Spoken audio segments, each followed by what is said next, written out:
kan DPR itu ada namanya konsolidasi dengan mahasiswa.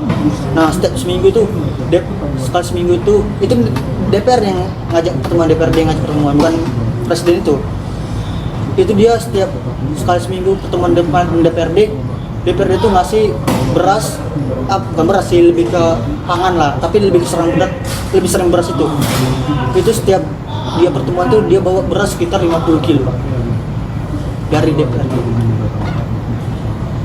50.000 kali taruhlah 10.000, 500.000, itulah.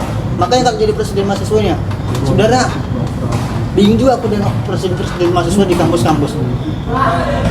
Mereka korupsi dana mahasiswa. Sebenarnya banyak potensi dia dapat dari presiden mahasiswa itu. Seperti kayak tadi mengadakan pertemuan dengan DPRD, juga dia ketika menjadi presiden mahasiswa dia bisa kayak mengadakan kunjungan keluar kota, kunjungan kampus-kampus lain dengan mengataskan nama kampus. Dia ketika mengataskan nama kampus dia biayai kampus, dapat uang kantong juga. Maka juga bingung dengan presiden mahasiswa saat ini ya, terutama kampus-kampus besar kayak UI itu. Maka ada kayak si mungkin pira-pira presiden UI, mereka tuh ditunggangi sama partai-partai politik juga. Mereka mengatasnamakan mahasiswa untuk menyuarakan suara rakyat, tapi mereka tidak murni dengan suara rakyat itu sendiri. Ada hal-hal lain di situ yang terkandung. Bingung juga nih mereka, orang ini lebih ke apa ya, menyuarakan suara mahasiswa, suara rakyat, tapi mereka bermain di dalam itu. Itulah bingung dengan yang mereka ini. Kalau prinsip ya, kalau kau menyuarakan suara mahasiswa, ya jangan ditunggangi oleh partai politik gitu, jangan ditunggangi oleh oknum-oknum politik. Memang mereka, aku tahu kenapa mereka mau ditunggangi partai politik, karena ketika nanti mereka bersuara, berargumen, mereka ditangkap. Ada yang bilang mereka partai politik, yang bilang mereka yang bakal memperjuangkan mereka bebas. Itu salah satu alasan mereka, mungkin bukan alasan mereka sih, alasan setiap pendemo kenapa ditunggangi. Mungkin kakak pernah dengar ya,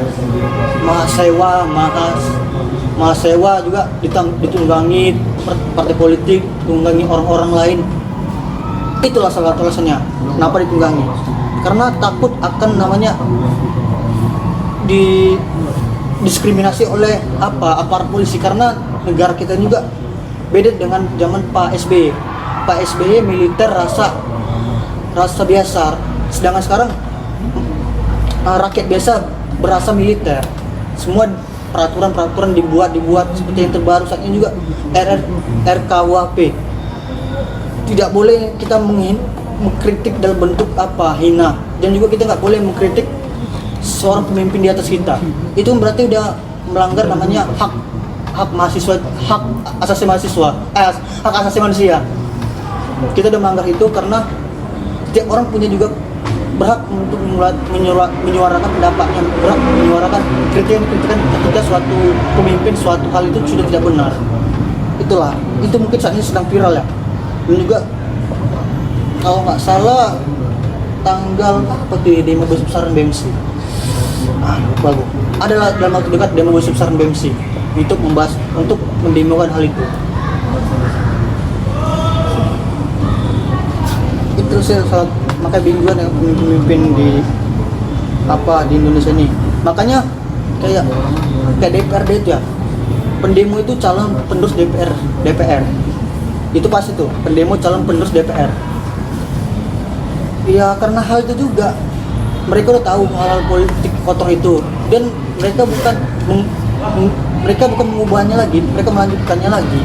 Itulah makanya DPR itu nggak pernah bersih. Makanya aku lebih setuju dengan pendapat dari Pak Habibie, dari Pak Abdurrahman Wahid, kalau DPR itu dibubarkan saja. Aku selalu setuju dengan, kalau ada orang berargumen gitu, kenapa dibubarkan, aku berani untuk berargumen sama dia, kenapa dibubarkan itu. Karena nggak ada gunanya juga. Kenapa nggak ada gunanya? Mereka cuma buat undang-undang, tapi undang-undang itu terkadang banyak diskriminasinya, banyak hal-hal itu dipentingkan untuk mereka pribadi, bukan untuk kepentingan masyarakat itu sendiri. Jadi memberatkan Iya. Minta dibahas DPRD. DPR.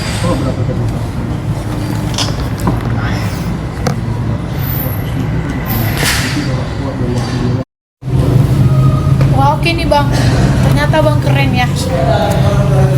Bagian selain ikut organisasi, Abang juga punya pandangan yang luas.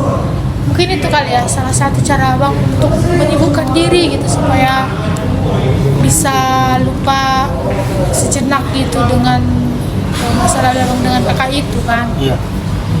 Ya keren juga sih Abang ini, di samping bisa membagi waktu dengan permasalahan perasaan, bisa juga dengan ikut organisasi gitu. So Bang, terima kasih ya untuk kita nanti untuk konseling kita hari ini. Jadi dari tadi memang sih banyak hal-hal yang membuat kita kecewa, sehingga kita salah satu cara kita gitu untuk melupakan sejenak itu, membuat kita menenangkan diri atau supaya tidak memikirkan itu terlalu dalam, bisa mengikuti organisasi, terus bisa mencoba hal-hal yang baru seperti yang tadi kan, ikut bagian pelayanan, drum, kor, segala macam, terus mau mencalonkan presma gitu. Salut sih Bang, keren, jempol 2. Jadi kemudian nanti untuk gimana ya, untuk konseling kita yang selanjutnya, apakah masih nanti Abang bersedia nih Bang?